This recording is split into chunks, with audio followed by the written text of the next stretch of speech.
ఏం చెప్పినావు నీకు వాళ్ళకి తెలియదా నీకు? నెలకు 4,000 నిరుద్యోగ భృతి అన్నావు, మొదటి ఏడాది 2 లక్షల ఉద్యోగాలు అన్నావు, ఆడపిల్లలకు స్కూటీలు ఇస్తా అన్నావు, జిల్లాకు ఒక యూనివర్సిటీ పెట్టా అన్నావు, ఫీజు రియంబర్స్మెంట్ మొత్తం బకాయిలు క్లియర్ చేస్తా ఎప్పటికప్పుడు ఇస్తా అన్నావు. ఏదైనా ఒక్కటన్నా చేసిన వాళ్ళ ఒకటి ఇప్పుడు 4 చెప్తే 3 చేసిన బిడ్డ ఒక్కటి చేయలేదంటే అర్థం చేసుకోవచ్చు. 4 చేయకపోతే నువ్వు ఒక్కటి కూడా చేయకపోతేవి ఇక కోటీశ్వర్లు ఎక్కడిదమ్మా? మహిళలందరినీ కోటీశ్వరులు చేస్తా అన్నాడు. ఏమైందో మనకు తెలియదు. ఆ ఊర్లల్లా యాదైంది ఒక్కటి కూడా ఈరోజు జరుగుతున్న పరిస్థితి లేదు. గా మధ్యాహ్న భోజనం పెట్టే కార్మికులు పాపం 7 నెలల నుంచి వాళ్లకు కోడిగుడ్ల బిల్లు వస్తలేదు.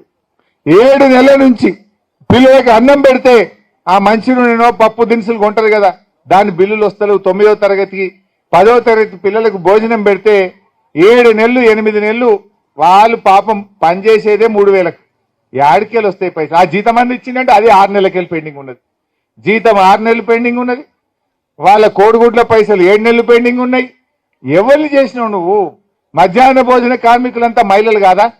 అది మహిళల్ని మోసం చేయడం కాదా?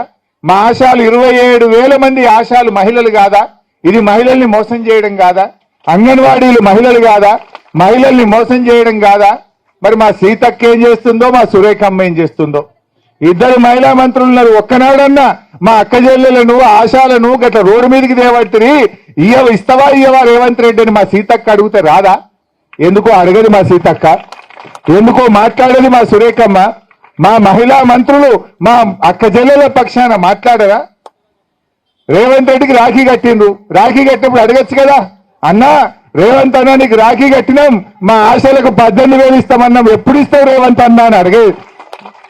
సోయి ఉండదు దవిలకు, ఎందుకు అడుగుతలేదు అని అడుగుతా ఉన్నా. అంటే ఈ రకంగా తయారైపోయింది. బట్ ఏది ఏమైనా మీరు ధైర్యంగా ఉండండి.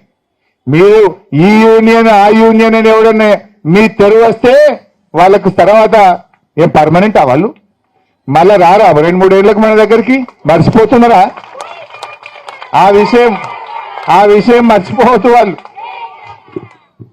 నేను ఇప్పుడు ఏదో అసెంబ్లీ పెడతారు అని అంటున్నారు.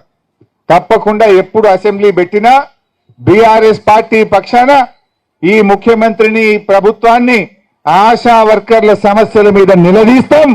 అవసరమైతే అసెంబ్లీని స్తంభింపజేసైనా మీ సమస్యల పరిష్కారం కోసం మీకు అండగా బీఆర్ఎస్ పార్టీ ఉంటది, కేసీఆర్ గారు ఉంటారు అని చెప్పి నేను మీకు మనవి చేస్తా ఉన్నా.